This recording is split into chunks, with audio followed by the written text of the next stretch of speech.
اچھا جی، آج ہم بات کریں گے ہماری لائف میں جو مشکلات آتی ہیں ان مشکلات کو کم کیسے کیا جا سکتا ہے اور ان مشکلات کا سلوشن کیا ہے، ان کا حل کیا ہے۔ وہ عاطف نے جو بڑی پیاری ایک ایگزامپل دی تھی وہ دوبارہ کوٹ کروں گا، دو دوستوں کی مثال جو نہیں تھے وہ بھی سن لیں گے۔ دو دوست تھے، ایک دوست تھا وہ بڑی مشکلات میں گھرا رہتا تھا، ایک زندگی سے مشکل جانی تو دوسری مشکل نے پھر سر اٹھا لینا، ہر وقت پریشان، گھر کی ٹینشنیں علیحدہ، آفس کی ٹینشنیں علیحدہ، یعنی اس کی لائف بہت الجھی ہوئی تھی۔ اب جو ساتھ والا دوست تھا وہ مخلص دوست تھا، وہ ظاہری بات ہے سارا دن اس کے ساتھ رہنا، وہ دیکھتا تھا، چیزوں کو نوٹ کرتا تھا۔ اس نے اس سے ایک دن کہا کہ یار تم بڑی پریشانی میں رہتے ہو تو میں تمہیں ایک بزرگ کے پاس لے کے جاتا ہوں، وہ تمہاری پریشانی کا کوئی نہ کوئی جو ہے نا وہ سلوشن ضرور نکالیں گے۔ تو وہ آفس سے ان کو چھٹی ہوئی 5 بجے، تو وہ دوست کو لے کے بزرگ کے پاس چلا گیا۔ ادھر جا کے انہوں نے عصر کی نماز پڑھی تو بابا جی کو سارا جو مدعا تھا وہ بیان کیا کہ یہ میرے مسائل ہیں۔ تو اتنے میں جو ہے وہ مغرب کی اذان ہو گئی۔ بابا جی نے کہا کہ پتر ان مغرب کی اذان ہو گئی ہے، تیرے مسائل کا جڑا حل لینا اس سویرے انشاءاللہ تعالیٰ کرا گے۔ بابا جی نے اس کو کہا کہ عشاء کی نماز پڑھ کے تم نے میرے پاس آنا، میں تمہیں بتاؤں گا کیا کرنا ہے۔ تو وہ اسی طرح اس نے عشاء کی نماز پڑھی، نماز پڑھ کے بابا جی کے پاس گیا۔ بابا جی نے اس کو کہا کہ آج رات تم نے یہیں رہنا، جانا نہیں، صبح میں تمہیں تمہارے مسائل کا حل بتاؤں گا، لیکن رات کو تم نے کیا کرنا ہے، میں نے 100 اونٹ رکھے ہوئے ہیں، ان اونٹوں کی تم نے حفاظت کرنی ہے۔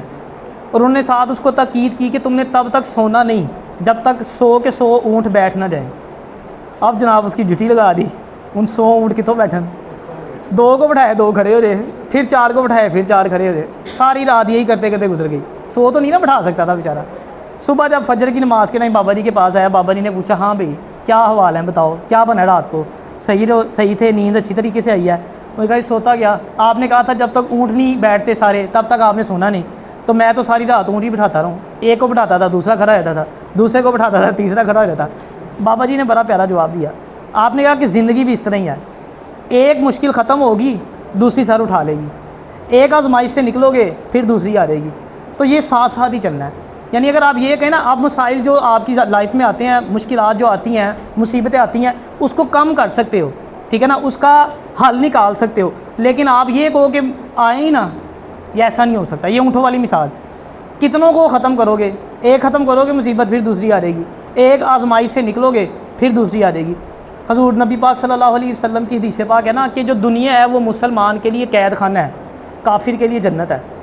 اب آپ خود سوچو قید خانے میں کیا ہوتا ہے، ادھر کوئی اے سی تو نہیں لگا ہوتا، ساتھ کوئی LCDیاں تو نہیں لگی ہوتی، کوئی عیاشی تھوڑی ہوتی ہے وہاں، تو کبھی آپ کو کھانے کو ملے گا، کبھی کھانے کو نہیں ملے گا، کبھی ہو سکتا ہے آپ کو 3 دن اندھیرے میں رہنا پڑے، مطلب مشکلات ہے، مسلمان کے لیے مشکلات ہے۔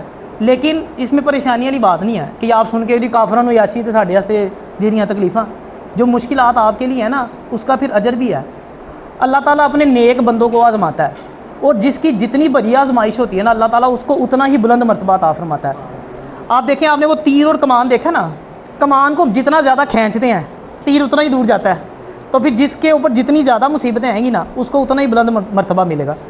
حضور غوث پاک رحمۃ اللہ تعالیٰ علیہ آپ فرماتے ہیں نا کہ ایک رات مجھے ایسے آزمایا گیا، کہتے ہیں میں سو گیا عشاء کی نماز پڑھ کے، تو میرے اوپر غسل فرض ہو گیا، سردیاں تھی فل، ٹھنڈی نہر کے اندر جا کے کہتے ہیں میں نے غسل کیا، جیسے غسل کیا پھر سویا، پھر غسل واجب ہو گیا، پھر جا کے کیا غسل۔ ہم لوگ تو نا اسی کہنے جھوٹ ہی ہوئی ہے نہانا ہے، سردی بڑی ٹھنڈ بڑی ہے کل نہا لیں گے، ایک دن بھی پھرتے رہنا ہے۔ 40 دفعہ کہتے ایک رات میں 40 مرتبہ غسل فرض ہوا اور 40 مرتبہ نہائے، غسل کیا، کہتے اس طرح اللہ پاک نے مجھے آزمایا۔ یعنی اللہ دیکھیں اب جن کو آزماتا ہے پھر ان کے مرتبے بھی تو دیکھیں نا، ان کے رتبے بھی دیکھیں۔ حضرت امام حسین رضی اللہ تعالیٰ عنہ کتنی آزمائش سے گزرے، لیکن ان کا دیکھیں مرتبہ ماشاءاللہ۔ ہمارے نبی پاک صلی اللہ تعالیٰ علیہ وآلہ وسلم کتنی، ہم سوچیں نا تو ہماری تو مشکلیں کچھ بھی نہیں ہیں، جب ان کی دیکھیں گے نا مشکلات اور آزمائشیں تو اپنی چھوٹی لگنے لگ جائیں گی۔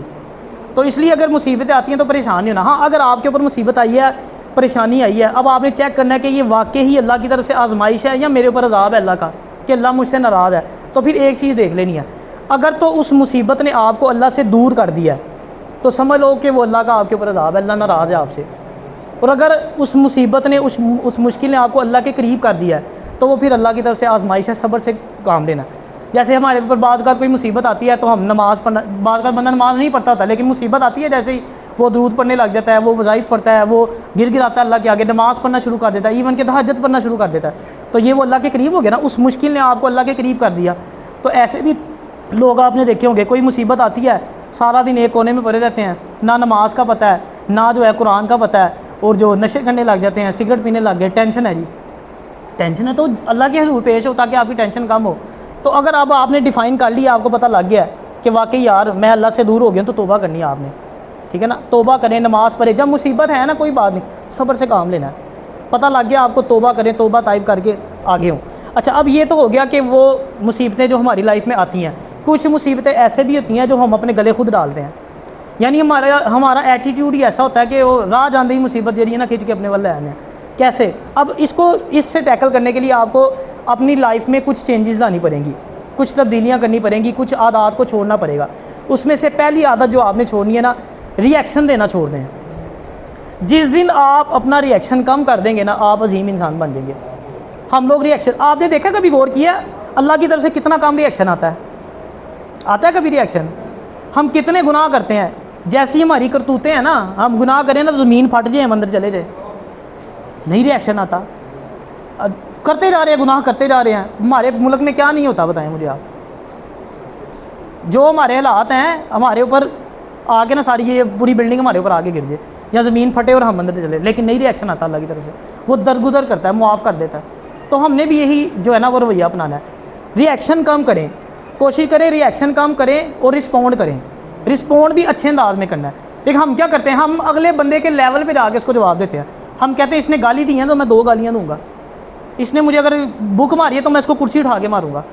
ہم کہتے ہیں اینٹ کا جواب پتھر سے، اینٹ کا جواب پتھر سے نہیں، اینٹ کا جواب پھول سے دینا ہے۔ میری بات سمجھ گیا؟ نرمی، ری ایکشن دو ہی نا، آپ درگزر کا معاملہ کرو، اللہ بھی تو معاف کرتا ہے نا، ری ایکشن نہیں آ رہا نا، ہم تو نہیں زمین کے اندر، اللہ اگر ہمارے ایسے حرکتیں جیسی ہیں تو ہم تو زمین میں دھس دیں، لیکن نہیں، اللہ ہمیں معاف کرتا ہے، درگزر ری ایکشن کم کر دینا ہے، رسپونڈ کرنا ہے، لیکن اچھے انداز میں رسپونڈ کرنا ہے، ٹھیک ہے نا۔ رسپونڈ کرنا شروع کر دیں گے تو مشکلات خود ہی جو ہے نا وہ آپ کی کم ہونا شروع ہو جائے گی۔ لیکن اگر ری ایکشن دیں گے بات بات پہ، دیکھیں اس کا رویہ اس کی پہچان ہے، آپ کا رویہ آپ کی پہچان ہے، آپ اپنی تربیت کے اوپر کویسچن مارک تو نہ لگائیں۔ تو رسپونڈ جو ہے وہ کم کرنا ہے۔ نیکسٹ جو سا ہمارا پوائنٹ ہے، مسائل کا حصہ نہیں بننا، مسائل کو سولو کرنے کا حصہ بننا ہے۔ یہ بات سمجھ گیا؟